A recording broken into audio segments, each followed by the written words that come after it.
भगवान जगन्नाथ की पवित्र भूमि, कला संस्कृति की जन्मस्थली, वीरों और महापुरुषों की जननी ओडिशा।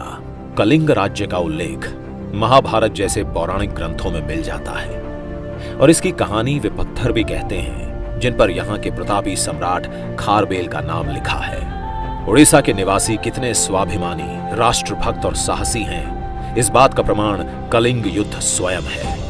शक्तिशाली सम्राट अशोक की अधीनता स्वीकारने के स्थान पर कलिंग की संतानों ने युद्ध में गौरवशाली मृत्यु को गले लगाया था। जब भारतीय उपमहाद्वीप को अंग्रेजी शासन का ग्रहण लगा तो पहली प्रखर ललकार यहीं से सुनाई दी। सन 1804 में जय राजगुरु और 1817 बख्शी जगबंधु, चक्रा विसोई, रेंडो माझी के नेतृत्व में हुआ पाइक सशस्त्र संग्राम विदेशी आतताइयों पर हुआ पहला आघात था।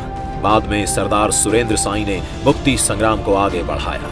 उत्कल जननी ने ऐसे महामानवों को जन्म दिया जिन्होंने भारत के स्वतंत्रता संग्राम को अपने लहू से सींचा और आजादी के फूल खिलाए। मधुसूदन दास और गोपबंधु ने सत्याग्रह की राह पर चलकर स्वतंत्रता का आंदोलन चलाया। वहीं लक्ष्मण नायक, बालक बाजी राउत और रघु दिवाकर जैसे वीरों ने अपने प्राणों की आहुति देकर मातृभूमि का कर्ज चुकाया।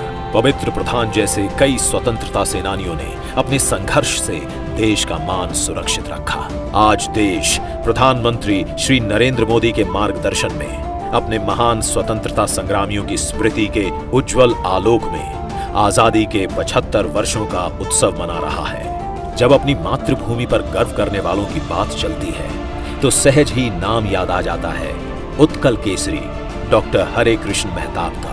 जब देश ने सहायता के लिए पुकारा तो कॉलेज की पढ़ाई छोड़कर युवा हरे कृष्ण ब्रिटिश राज के विरुद्ध उठ खड़े हुए। एक समृद्ध परिवार में जन्म लेने के बावजूद उन्होंने जेल की यातनाओं को सहर्ष स्वीकारा। असहयोग आंदोलन या नमक सत्याग्रह हो या भारत छोड़ो आंदोलन, डॉक्टर मेहताब सतत ही संघर्ष करते रहे और लगभग 10 वर्षों तक जेल में बंद रहे।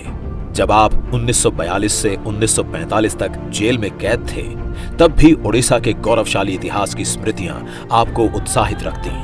विश्व भर को अपनी मातृभूमि से अवगत कराने के लिए पहली बार डॉक्टर मेहताब ने ओडिशा के वृहद इतिहास की रचना की, जिसके हिंदी संस्करण का विमोचन आज माननीय प्रधानमंत्री जी द्वारा किया जा रहा है।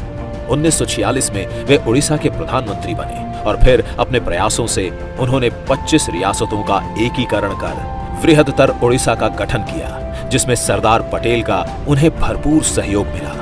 बाद में वे प्रदेश के पहले मुख्यमंत्री बने। डॉक्टर मेहताब अपने ऊंचे कद के लिए जाने जाते थे, परंतु उनका किरदार और भी बुलंद था। उन्होंने केवल नव ओडिशा की सीमाओं का ही निर्धारण नहीं किया, इसके भविष्य के लिए सपने भी देखे और निर्माण भी किए।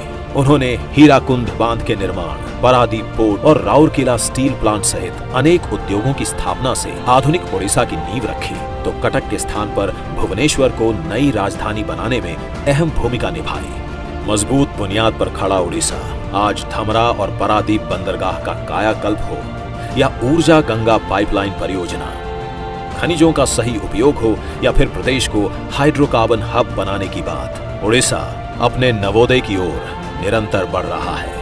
आज ओडिशा प्रेरित भी है और सक्षम भी। फिर निश्चय से विजय होगी। उत्कल भूमि की जय जय होगी। जय जगन्नाथ।